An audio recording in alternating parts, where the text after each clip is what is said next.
Assault rifles on city streets.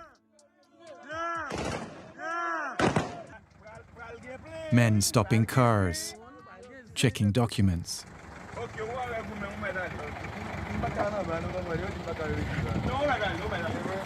Taunting the authorities.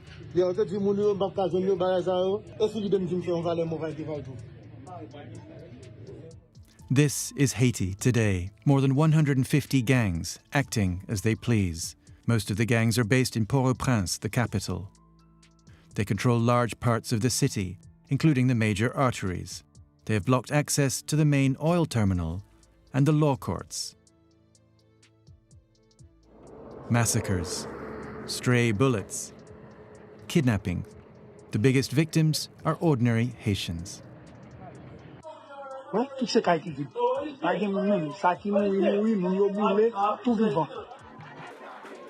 Gangs have been active in Haiti for years, but our observers say things have never been this bad. They're not afraid of the police. They're not afraid of anyone. They're not afraid of the law. The country's economy and politics are in turmoil after the assassination of President Jovenel Moïse by a hit squad in July 2021. Prime Minister Ariel Henry is in charge, but has little public support. Why are Haiti's gangs so powerful? And what are the authorities doing to stop them? The France 24 Observers team put together this report using amateur images and first-hand accounts from ordinary Haitians, most of them anonymous, to protect them from reprisals by the all-powerful gangs.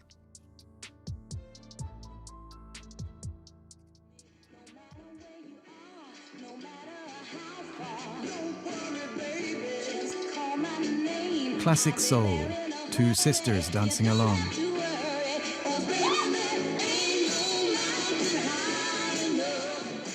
This video went viral in Haiti after their death in August. Sherwood Sonji Desenclos was 28. Saraji Desenclos, 24. They were killed along with their mother, Josette Fils Desenclos.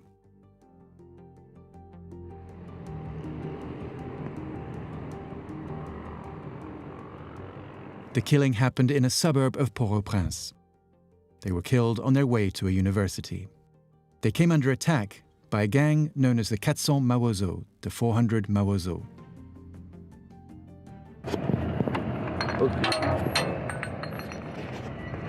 There are no videos of the attack itself, but this video, filmed once police arrived on the scene, shows the family's car. Jean-Simson Desenclos lost his wife and 2 daughters that day. When I got there, the street was deserted. All you could see was the remains of our car. There was nothing left of my wife and girls. I had to ID their remains at the funeral parlor. The gang members wanted to kidnap them, but they resisted, and the gang members opened fire on them.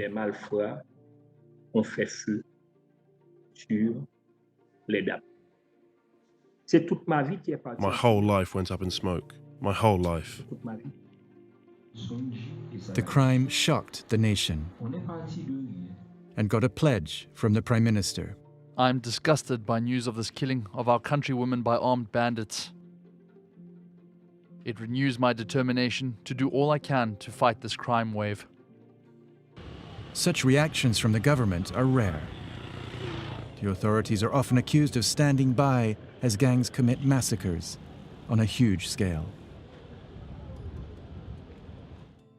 Between April 24th and May 6th, the 400 Mawozo fought a bloody battle with the rival Chamé-Chon gang.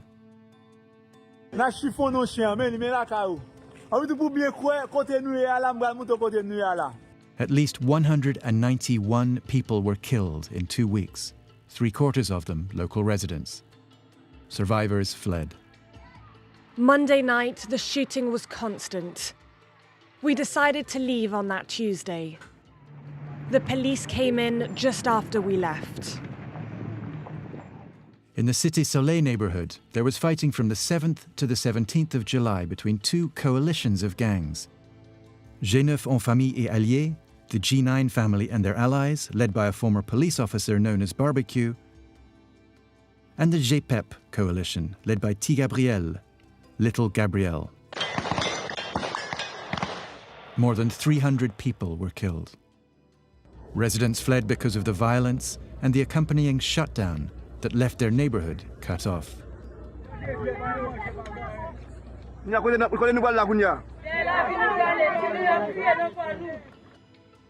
The RNDDH, a Haitian human rights group that documented the two massacres, said the police adopted what they called a non-interventionist posture.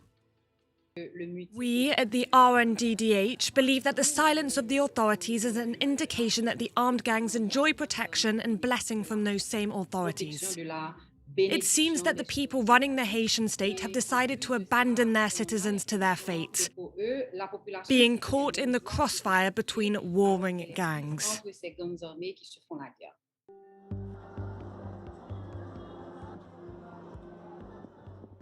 Qui date où tu prends balle là? 3, Qui la joue? 15 ans. Qui soit t'a fait dans le moment où tu prends balle là? Pas de ma descendre. Je suis sorti pour un bail dans le dos. On marche escalier. Oui, je suis sorti pour un bail This dans le dos. teenager was hit by a stray bullet. She was interviewed by our observer, one of her neighbors in the Solino neighborhood. There's no actual fighting in Solino, but there are often stray bullets from fighting nearby. Some people hide under their beds to protect themselves from bullets that come through their roofs. Most of the roofs are made of corrugated iron, and bullets can get through easily. Residents of Solino have been injured and even killed. One of my friends was lying in bed when he felt something hot fall on his leg. He saw it was a bullet. When he tried to find where it came from, he saw a hole in the roof of his room. A few days later, we were hanging out in the street, having fun, when we heard a noise and found another stray bullet on the ground. We showed photographs of the bullet to an expert in ballistics, and this one. High-velocity rounds that can kill at 1 kilometer. They are intended for military weapons. The gangs proudly show off such weapons on social media. Here, an M16A2. And here, a Kalashnikov. The gangs are better armed than the police.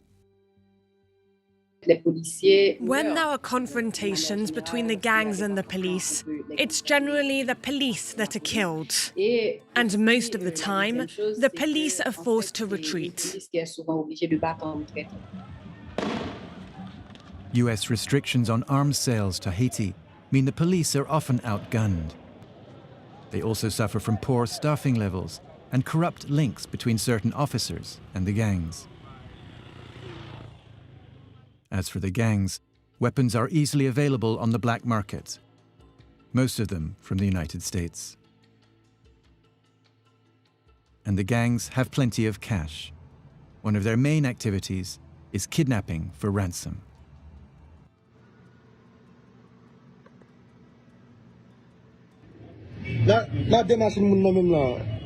The leader of a gang called 5 Secondes, 5 seconds, taunting the police after kidnapping 38 people.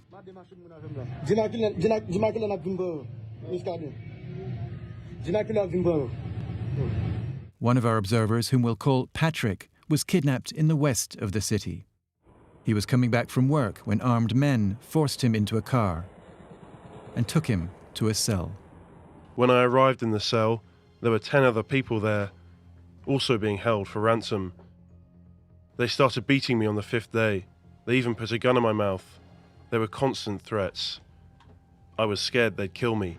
Between January and September 2022, 755 kidnappings were recorded in Haiti. They're a regular feature on social networks, posts letting friends and family know a loved one has been kidnapped.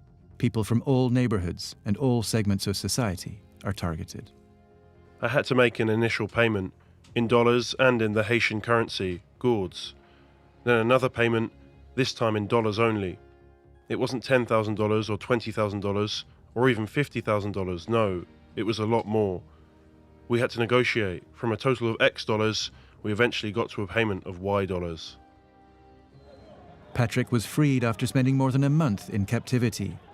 Like other kidnapping victims, he declined to say exactly how much was paid for his release. Many kidnapping victims turned to their family and friends for help.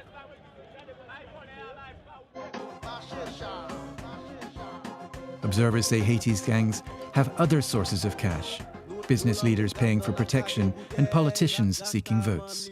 From our findings at the RNDDH, there's no question of ideology in the links the gangs forge with elected officials. The sole motivation appears to be financial. The men and women who run the Haitian state use the gangs to maintain their position and to get re-elected. The gangs also extort money from shopkeepers in the neighborhoods they control, paralyzing the economy. Thousands of Haitians have taken to the streets, fed up with soaring prices and rampant crime, and calling on Prime Minister Ariel Henry to step down.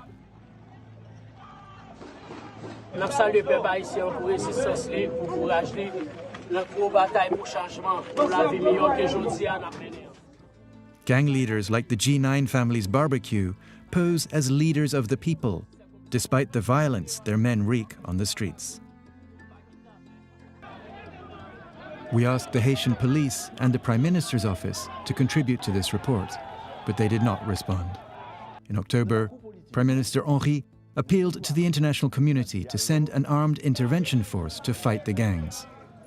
The protest that met his proposal suggests that many Haitians see a change of government as a better chance, though still slight, of ending the violence.